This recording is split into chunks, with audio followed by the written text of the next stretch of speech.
I'm Angie Cannon, and I'm an English teacher at Bloomington North High School. You know, we have a lot of club sponsors in our department. I sponsor a few clubs, Sisters Who Care. It's a support group for women of color. And I also have a club called Civil Rights History Club. We try really hard to engage the students with things that they care about. And I think I decided I wanted to be a teacher because I just wanted to have some kind of an impact on the world. I wanted my life to matter, and I wanted to use my life and my privilege to lift people up. My most favorite time as a teacher was when I took 14 students students that were in my Civil Rights History Club down to Alabama to see all the civil rights sites there. We went in the summer. I raised all the money so that they wouldn't have to pay. A lot of those students didn't have money for something like that. To save money, I went through the training and learned how to drive a school bus.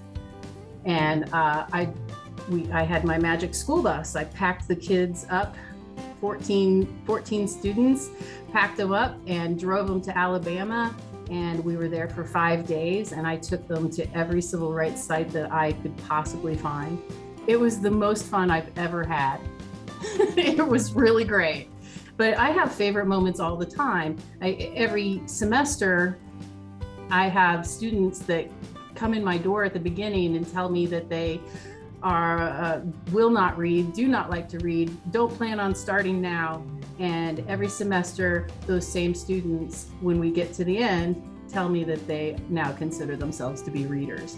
And I think that that's the biggest accomplishment for me, because if you give students the ability to learn for themselves and you give them the gift of language and literacy, you're giving them everything. You're giving them all of their power.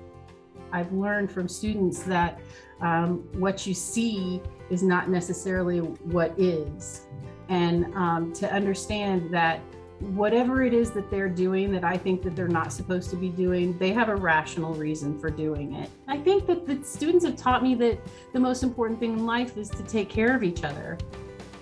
I think they would say Mrs. Cannon is kind, with high expectations, and won't let me fail.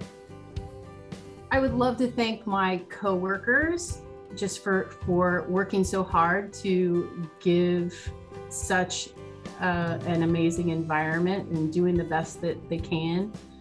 And my co-teacher, Laura Kulski, that works with me side by side and helps me help them. And Stephanie Power Carter, she started off as my professor and then became my best friend. But she always told me that it was important to use my privilege to lift students up and give that to them, give them that power and that privilege that they might not have.